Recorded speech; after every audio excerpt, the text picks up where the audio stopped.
बोथोरा सफैलायबाय आं गोसो थोनाय अनजालिखौ आंलाय गोसोखांबाय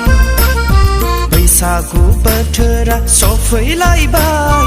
आं गोसो थोनाय अनजालिखौ आंलाय गोसोखांबाय रजेया बुंदोंमोन आर'नाइ फालिखौ दाना हरनो